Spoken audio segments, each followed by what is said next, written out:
Have you ever stared into the eyes of an arrogant man who thinks he's about to ruin your life, but deep down, you're smiling because you're holding a card that will absolutely destroy him?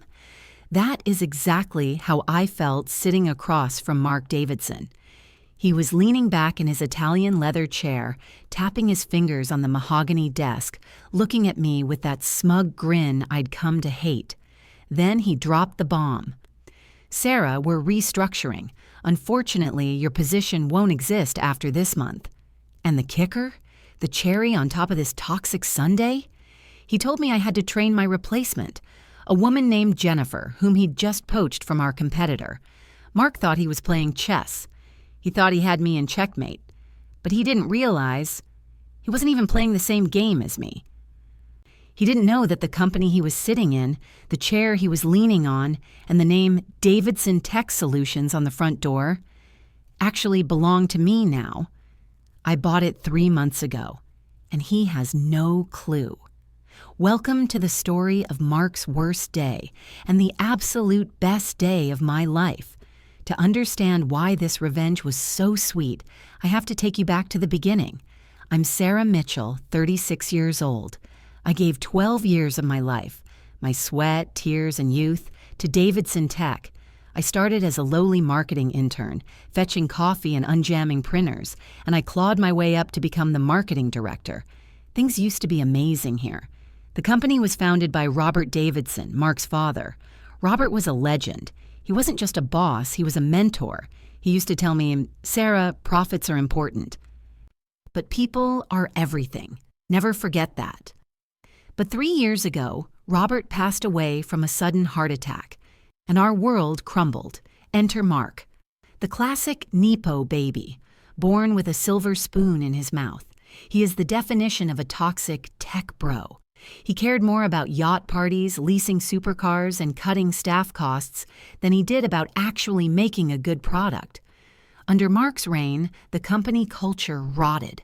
Loyal employees were fired and replaced by his drinking buddies. The R&D budget was slashed to pay for executive bonuses. Clients started leaving. The stock price tanked. I tried to warn him. I sent dozens of emails, scheduled meetings, showed him the data. But Mark just laughed it off. "Sarah, you're just a marketing girl. What do you know about running a business? Stick to making pretty ads." That was the moment I knew I had to act. I couldn't let Robert's legacy burn to the ground because of his incompetent son. So I started buying stock. At first, it was just small amounts from my savings. But as the stock price hit rock bottom due to Mark's scandals, I saw my opening. I formed a shell company called SKM Ventures. That stands for Sarah Catherine Mitchell, a name Mark never bothered to remember. I reached out to frustrated institutional investors. I talked to small shareholders who wanted out. Bit by bit, I quietly accumulated shares. I worked with James Chen, a brilliant corporate lawyer and my best friend, to keep everything legal but completely under the radar. 3 months ago, the final piece fell into place. A major investor wanted to dump their entire 15% stake. I leveraged everything I owned, took out loans, and bought it. The result? SKM Ventures now holds 51% of the voting stock of Davidson Tech. I own this place. Legally, I am Mark's boss, but I didn't say anything. I waited. I wanted to see what Mark would do next. I wanted to give him one last chance, however slim, to prove me wrong. And today, he gave me his answer by firing me. "Of course, Mark," I replied, my voice so steady it surprised even me. "I'll train Jennifer. I'll make sure she knows everything she needs to know." Mark smirked, looking overly pleased with himself. "Good. I knew you'd be professional about this, Sarah. Don't let personal feelings get in the way of business." "Personal feelings? Oh, Mark, you have no idea. This is strictly business." I walked out of his office and went straight to Maya, the head of HR and my only ally in the building. "He did it," I said, closing her door. Maya looked up from her files, eyes wide behind her glasses. "He actually fired you? Is he insane?" "He's replacing me with Jennifer, from the competitor." Maya let out a dark laugh. "Jennifer. She's famous for using buzzwords and crashing $1 million campaign at her last job. Mark is blind. He thinks he's making a power move, I smiled, pulling out my phone to text James. He doesn't know that tomorrow is his funeral. The next morning, Jennifer was waiting in the lobby. She was younger than me, dressed head to toe in Chanel, radiating the arrogance of someone who thinks they just won the lottery. "Hi, Sarah," she said, her voice dripping with fake sweetness. "Mark told me so much about you. He said your methods were a bit traditional. I'm looking forward to bringing some fresh energy here." "Welcome to Davidson Tech, Jennifer." I shook her hand, keeping my customer service smile plastered on. "Let's get started." For 2 hours, I walked her through our processes, and just as I predicted, Jennifer knew nothing about our company culture or our core clients. She kept interrupting me with empty buzzwords about synergy and cost optimization, exactly the kind of garbage Mark loved to hear. 10:08 a.m. My phone buzzed, a text from James. "Paperwork filed, board of directors notified, emergency meeting set for 11 sire." "Jennifer," I cut her off mid-sentence while she was lecturing me about changing the logo. "I'm afraid we have to cut this training short. There is an emergency board meeting I need to attend." She frowned, looking confused. "Board meeting? Mark didn't tell me about that. Wait, aren't you fired? Those meetings are for senior leadership only." I smiled, and this time it was a genuine one. "Correct, and you'll soon understand why." I walked into the main conference room. It was the familiar oval room where I used to listen to Robert's vision and where I had suffered through Mark's stupidity for 3 years. Mark was pacing, screaming into his phone. "What do you mean emergency meeting? I'm the CEO. I didn't authorize this." He spun around and saw me enter. His face turned purple. "Sarah, what the hell are you doing here? I told you to train Jennifer. Get out. This is for executives only." I didn't say a word. I calmly pulled out the chair at the head of the table, the seat directly opposite him, the seat reserved for the chairman of the board. I sat down and slammed a thick binder onto the table. "Sarah, are you deaf?" Mark roared, lunging toward me. The doors swung open. James walked in, followed by the legacy board members, the people who had been loyal to Robert but pushed aside by Mark. They looked at Mark with cold eyes, then nodded respectfully at me. "Sit down, Mark," James said, his voice like steel. "Who are you to order me around? Security!" Mark screamed, actually panicking now. "I am James Chen, legal counsel for SKM Ventures," James said, sliding a stack of papers across the table. "And according to the SEC filings updated this morning, SKM Ventures is now the majority owner of Davidson Tech Solutions." Mark stared at the paper. He mumbled, SKM. Then he looked at me. The rage in his eyes turned to pure horror. "Sarah, Catherine, Mitchell." "Bingo," I said, leaning back in the chair, mirroring his posture from yesterday. "You really should pay more attention to details, Mark." "Impossible," he stammered, sweat beading on his forehead. You're just a marketing director. Where did you get the money? This is a joke, right? This is fraud." "No joke." I opened my binder.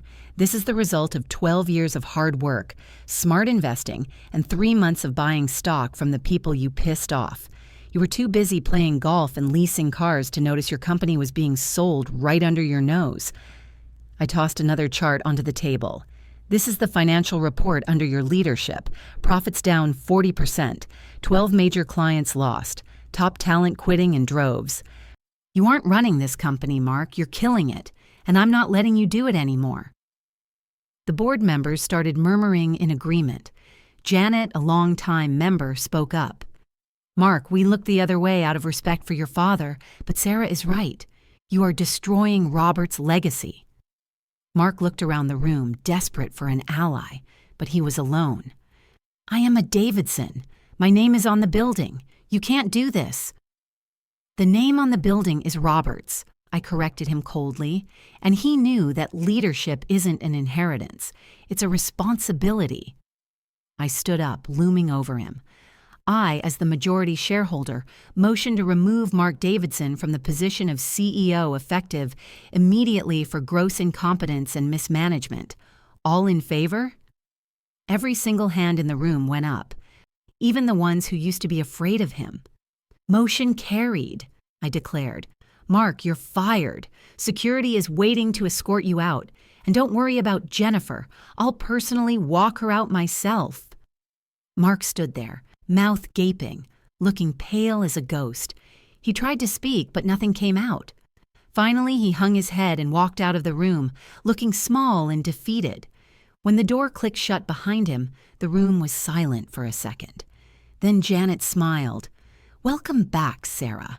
Or should I say, boss. The next few weeks were a whirlwind. The first thing I did was rescind Jennifer's offer.